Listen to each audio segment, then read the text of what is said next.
গরমের তীব্রতা শেষে ধেয়ে আসছে টানা বৃষ্টি, দেখা দিতে পারে প্রচণ্ড ঝড়, যে কারণে বন্যার আশঙ্কা করছে আবহাওয়া অধিদপ্তর। ফলে টানা ৩৩ দিনের তীব্র তাপপ্রবাহের পরও স্বস্তি নেই মানুষের। তীব্র ঝড়ের সাথে হতে পারে শিলাবৃষ্টি, প্রবল বাতাস আর অতিবৃষ্টিতে তলিয়ে যেতে পারে দেশের একাংশ।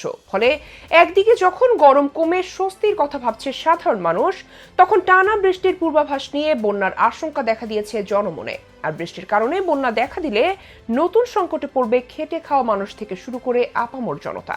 পাশাপাশি বিপর্যয় নেমে আসবে দেশের কৃষি খাতে। বলা হচ্ছে সর্বকালের সবচেয়ে বড় ঝড় বৃষ্টি দেখতে যাচ্ছে বাংলাদেশ। এমনকি অতিবৃষ্টিতে বন্যা দেখা দিতে পারে দেশের নানা জায়গায়।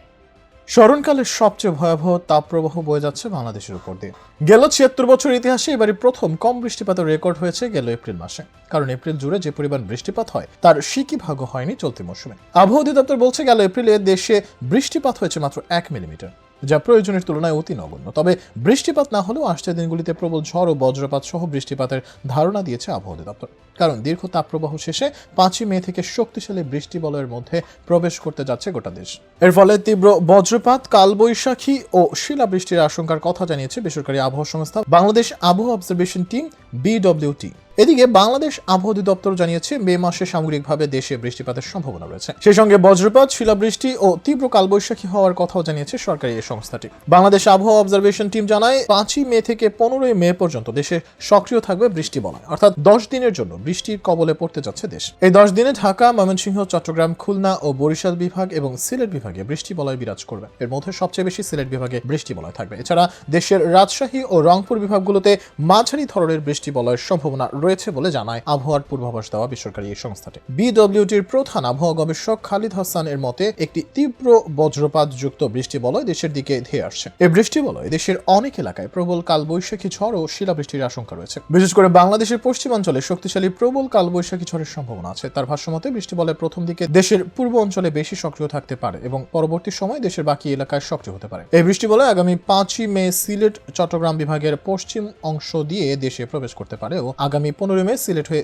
দেশ ছাড়তে পারে। বৃষ্টি বলয়টি চলাকালীন সিলেট বিভাগের অনেক এলাকা ও চট্টগ্রাম বিভাগের কিছু এলাকায় একটানা হালকা থেকে মাঝারি ধরনের বর্ষণ হওয়ার সম্ভাবনা আছে। এই সময় সিলেটের নিচু এলাকায় আকস্মিক বন্যার আশঙ্কা করছেন সংশ্লিষ্টরা। বৃষ্টি বলয়ের মধ্যে মৃদু থেকে মাঝারি তাপপ্রবাহ দেশের বাকি এলাকায় স্বাভাবিক তাপমাত্রা থাকতে পারে রাজশাহী ও খুলনা বিভাগের অনেক এলাকায়। তবে আগামী ১৫ মের পর থেকে দেশে তাপপ্রবাহ আবার ফেরত আসতে পারে। এক্ষেত্রে এই তাপপ্রবাহ অতি তীব্র তাপপ্রবাহে উন্নীত হতে পারে, যা এপ্রিল রেকর্ডকৃত সর্বোচ্চ তাপমাত্রার অনুরূপ বা সেটাও ছাপিয়ে যেতে পারে। আবহাওয়া গবেষক খালিদ হোসেন আরও উল্লেখ করেন, বৃষ্টি বলয়ে অবস্থানকালীন ১০ দিন সবচেয়ে বেশি সিলেট বিভাগে কম বেশি ১৭৫ মিলিমিটার বৃষ্টিপাত হতে পারে। এছাড়া ঢাকা ও বরিশাল বিভাগে কম বেশি ১০০ মিলিমিটার, খুলনা ও ময়মনসিংহ বিভাগে ৯৫ মিলিমিটার, চট্টগ্রাম বিভাগে ৯০ মিলিমিটার, রংপুর বিভাগে ৬৫ মিলিমিটার এবং রাজশাহী বিভাগে সামান্য কম বেশি ৫৫ মিলিমিটার বৃষ্টিপাত হতে পারে।